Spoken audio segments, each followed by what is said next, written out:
बिस्मिल्लाहिर्रहमानिर्रहीम। अस्सलाम वालेकुम। Hope everyone is fine. So let's start to solve our questions. Next हम करेंगे 9th क्लास की एक्सरसाइज 3.2 का question number 4 with what replacement for the unknown in each of the following will make the true statement. कि हम किस तरह की replacement करेंगे कि हमारे पास जो लास्ट पे स्टेटमेंट है वो ट्रू फॉर्म के अंदर आ जाए। सो क्वेश्चन नंबर 1 हमें इसका गिवन है लॉग, यहाँ पे 3 गिवन है और इसमें मेन वैल्यू 81 इक्वल है एल। तो हमारे पास सॉल्यूशन इसका हम करेंगे जो क्या है लॉग 381 इक्वल है एल। अब रिप्लेसमेंट ज़रा हमने करनी है। सबसे पहले हम इसको जो है वो लिख लेते हैं इसके एक्सपोनेंशियल फॉर्म में। क्या आएगा? Writing in exponential form.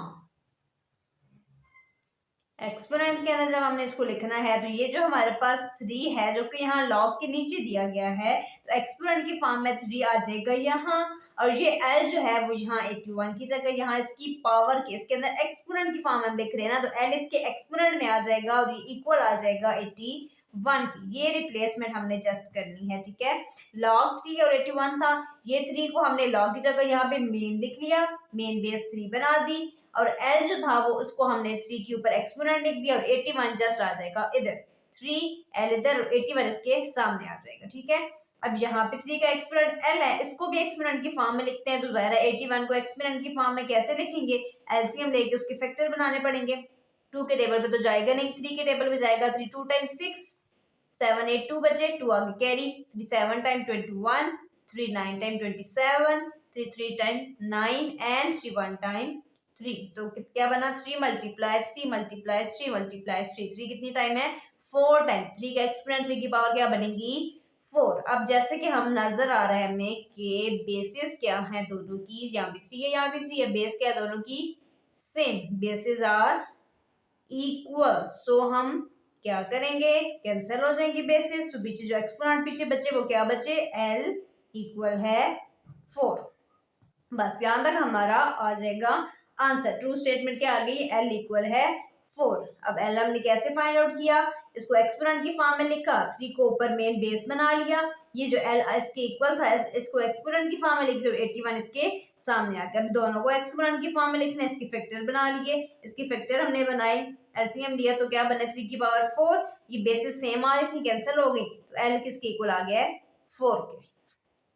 बिस्मिल्लाहिर्रहमानिर्रहीम। Next question number 2 is log A के ऊपर क्या गिवन है? 6 और इक्वल किसके है? 0.5 के। सो सॉल्यूशन क्या आ गया? लॉग ए 6 इक्वल है 0.5। अगेन वही सारा प्रोसीजर हम करेंगे, राइटिंग इन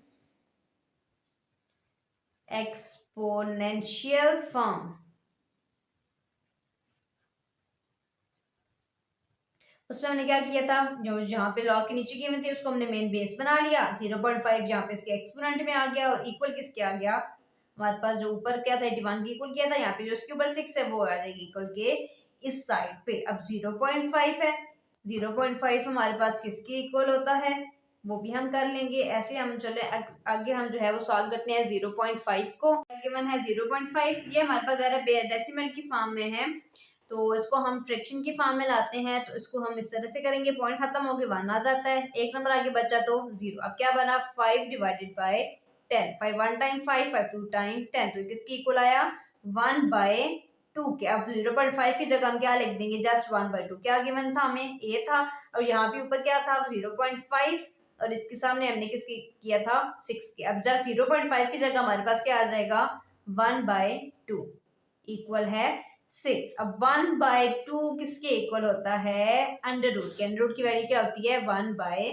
तो अब जाहिर है 1/2 की जगह हम अंडर रूट पुट कर सकते हैं ना, तो ए आ गया, ए के ऊपर आ गया अंडर रूट, और इधर क्या आ गया?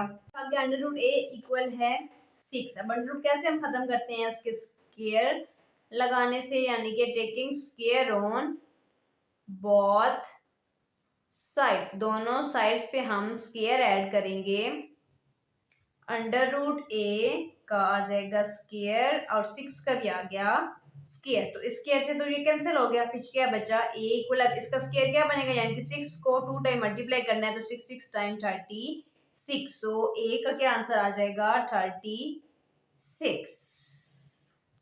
तो सेकंड क्वेश्चन भी हमने सॉल्व कर लिया, जो कि क्या गिवन था, log a6 इक्वल 0.5। ए को हमने उसकी देख लेते हैं इसको पीछे से। जैसे हमने क्या किया था, ए है यहाँ पे, ए को मेन बेस बना लिया, 0.5 इधर आ गया और 6 आगे चला जाएगा। ठीक है, अब 0.5 हमारे पास किसकी इक्वल होता है, उसको जैसे हमने फ्रैक्शन की फॉर्म में कन्वर्ट कर लिया, खत्म किया। 5 की जगह एक नंबर था 0 आ गया, कैंसिल कर देंगे 1/2। 1/2 हमारे पास है, जस्ट हमने 0.5 की जगह 1.2 को ऐड कर देना, इक्वल आ गया 6। अब जैसे कि हमें पता है कि हमारे पास 1/2 किसकी इक्वल होता है, अंडर रूट की है, तो 1/2 की जगह हमने अंडर रूट पुट कर दिया। अब अंडर रूट हमने खत्म कर लिया ना इसके ऊपर से, तो अंडर रूट कैसे खत्म करते हैं, खत्म करने के लिए हमने क्या किया, दोनों साइड्स पे स्क्वायर को ऐड कर दिया, तो स्क्वायर इसे कैंसिल, 6 के ऊपर भी स्क्वायर आ गया था, तो 6 को 2 टाइम मल्टीप्लाई कर देंगे तो किसकी इक्वल आ जाएगा, 6 6 टाइम 36। नेक्स्ट क्वेश्चन नंबर 3 है log 5 और ऊपर हमें क्या गिवन है, n इक्वल है 2। पहला स्टेप क्या होता है कि हम इसको एक्सपोनेंशियल की फॉर्म में कन्वर्ट करते हैं, तो उसके लिए क्या लिख देंगे हम, writing in exponential form.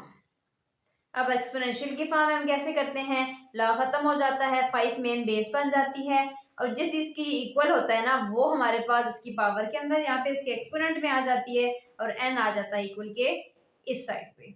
Her question में हमने ऐसे किया कि जो हमारे पास यहाँ पे नीचे गिवन था, लॉ खत्म कर दिया, मेन बेस उसको बना लिया, जो इक्वल में हमारे पास चीज होती है वो उसकी पावर में यानी कि एक्सपोनेंट में आ गई, और ये जो एन है वो उसके इक्वल आ गया। अब सिंपल हमारे पास 5 की पावर 2 है, यानी कि 5 को 2 टाइम मल्टीप्लाई करना है, सो 5 5 टाइम 25 इक्वल है n, तो अरेंज कर लेंगे तो n का क्या आंसर आ जाएगा 25। जैसे एक्सपोनेंट की फॉर्म में इसको कन्वर्ट किया, 5 था 2 पावर में आ गया, n इक्वल आ गया, तो 5 5 टाइम 25, तो n इक्वल आ जाएगा 25।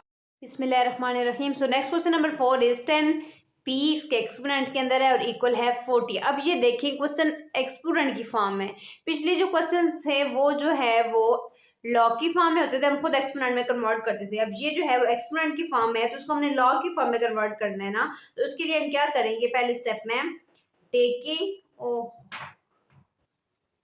Taking log on both sides, दोनों साइड्स पे हमने लेना है लॉग, तो लॉग लेंगे, इस साइड पे भी आ गया log 10p इक्वल है log 40, दोनों साइड्स पे हमने लॉग को कर लिया ऐड। अब हमने देखना है कि इसको हमने कैसे सॉल्व करना है, उसके लिए हमारे पास लॉज ऑफ लॉगरिथम जो कि बुक में पीछे गिवन है उनको देखेंगे। आप बुक पे भी देख सकते हैं, जहाँ लॉज ऑफ लॉगरिथम लिखा हुआ है उसका जो थर्ड लॉ है वो हम देख रहे हैं। ठीक है, यहाँ पे मैंने लिख लिया, इसको समझाने के लिए यहाँ पे लिख लिया, वो क्या गिवन है कि log a m, उसके ऊपर एक्सपोनेंट में n है, इक्वल है, ये n सिर्फ स्टार्ट में आ जाएगा, बाकी वो जो चीज है वो एज इट इज हमारे पास यहाँ पे आ जाएगी।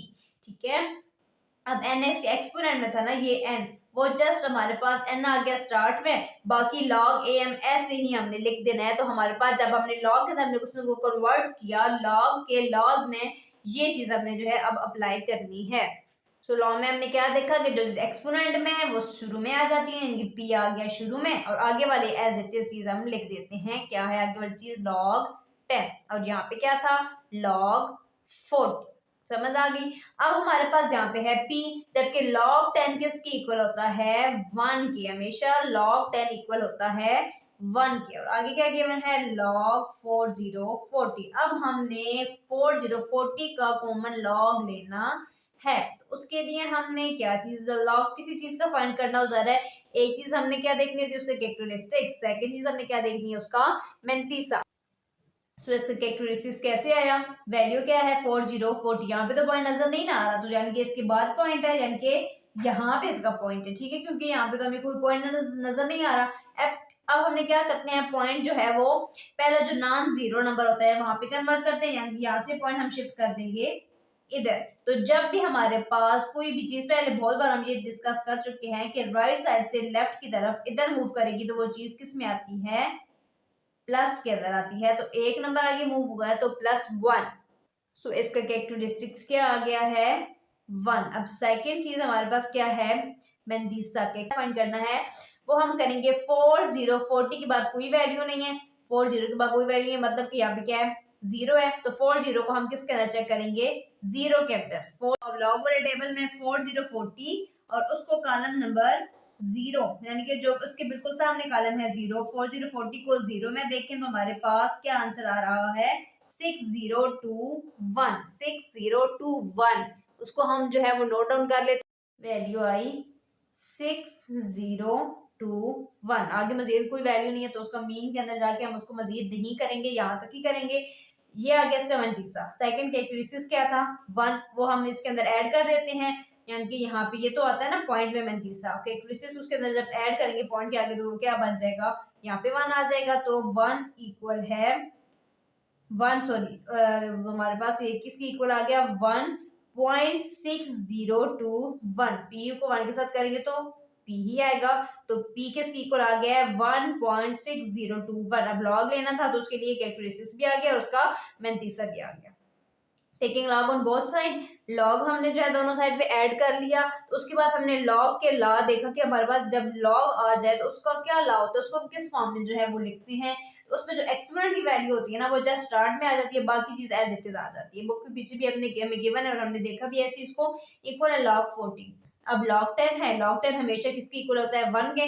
लॉग 40 हमने कर लिया फाइन, उसके लिए हमारे पास कैरेक्टरिस्टिक्स हमने जब यहाँ पे पॉइंट था यहाँ पे मूव करवाया हमने तो कैरेक्टरिस्टिक्स क्या बना +1, वो यहाँ पे आ गया। और 40 को जीरो के अंदर हमने चेक कर दिया लॉग टेबल में, इसका 29 क्या आया 0.6021। तो पी किसकी इक्वल आ जाएगा, पी इक्वल है 1.6021।